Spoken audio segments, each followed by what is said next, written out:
Man kana fi hajati akhihi, barang siapa yang membantu hajat saudaranya, kanallahu fi hajatihi, maka Allah akan membantu hajatnya.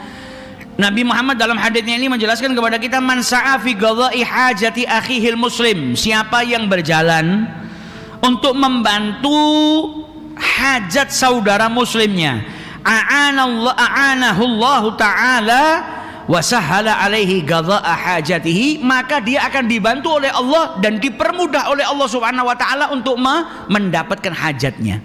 Luar biasa kan? Jadi ketika kita bantu orang lain untuk mendapatkan hajat yang dia inginkan, imbalannya dari Allah apa? Hajatmu dibantu sama Allah. Hajatmu dipermudah oleh Allah Subhanahu wa taala untuk sampai kepada dirimu. Jadi kalau kita sedang membantu saudara kita, nggak usah pikirkan imbalan daripada orang tersebut. Kalau kita mikirkan imbalan, akhirnya kebaikan kita berhenti. Kita kalau melakukan sebuah kebaikan, agar hanya orang tersebut membalas kebaikan kita dengan kebaikan, berarti kita melakukannya bukan karena Allah, nggak ikhlas. Kalau nggak ikhlas, nggak datangkan pahala. Tapi kalau kita melakukannya semata-mata karena Allah Subhanahu wa taala, apa yang kita lakukan mendatangkan ganjaran dari Allah. Yang kedua, dapat imbalan yang istimewa. Imbalannya apa? Imbalannya hajatmu dimudahkan oleh Allah. Imbalannya apa? Allah yang turun tangan sendiri membantu hajatmu. Bukan orang lain, bukan manusia. Walaupun nanti perantaranya manusia. Allah yang memberikan asbab terkabulnya hajatmu. Tapi kan ini imbalan yang luar biasa. Karena orang itu kalau melakukan sesuatu hanya karena untuk orang lain, kalau dia tidak mendapatkan sesuai dengan harapannya, dia akan berhenti. Misal, kita berbuat baik kepada tetangga, tujuannya apa? Supaya tetangga berbuat baik kepada diri kita. Aku apik karo tonggo, ben tonggoku ki apik karo aku. Nah, seandainya kita berbuat baik sama tetangga tadi, ternyata nggak dibalas dengan kebaikan, ternyata tetangga kita acuh, nggak peduli, atau bahkan tetangga kita berbuat buruk kepada kita, berhenti. Karena apa? Tujuan kita berbuat baik supaya tonggo kuwi apik. Ketika nggak dapatkan hajatnya, berhenti dia. Sebaliknya, kenapa kau berbuat baik kepada tetanggamu? Karena diperintahkan oleh Rasulullah SAW. Kita diperintahkan untuk memuliakan tetangga, baik sama tetangga.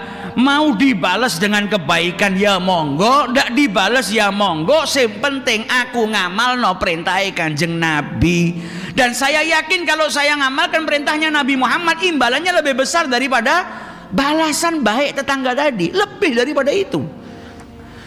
Dan kalau saya melakukannya karena perintahnya Allah dan perintahnya Rasulullah, pasti Allah akan menggerakkan hati tetangga saya juga untuk berbuat baik kepada saya.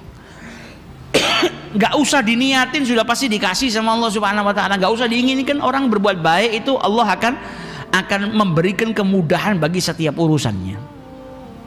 Maka kalau niatnya karena Allah, ya terus dia akan bisa berbuat baik walaupun dizalimi, walaupun tetangganya berbuat buruk kepada dirinya, walaupun tetangganya berbuat zalim kepada dirinya, gak akan memberhentikan perbuatan baiknya kepada tetangganya. Kenapa? Melakukannya untuk Allah dan Rasulnya.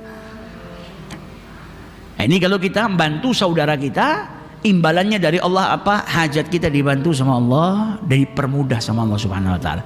Jadi dari hadis ini sebetulnya kita bisa punya kunci cara bagaimana hajat kita dikabulkan sama Allah. Ya Allah, aku ki duwe hajat gede, urung kabul-kabul. Saya itu sampai detik ini punya hajat tapi belum terijabahi. Nah, caranya supaya diijabahi gimana? Selain berdoa minta sama Allah Subhanahu wa taala, berupaya. Karena orang itu diperintahkan untuk berupaya. Dia punya sesuatu, ya dia harus mendirikan asbabnya untuk mendapatkan hajat yang dia inginkan. Ada ikhtiarnya. Selain itu, amalkan hadis Nabi ini. Oh, aku tak ngewangi hajate wong muslim. Saya tak nyari saudara saya yang punya hajat, tak bantu supaya hajatnya terkabul. Karena ini kunci. Kalau kisah kita itu membantu hajatnya orang lain, hajat kita dipermudah, hajat kita dibantu sama Allah Subhanahu wa taala.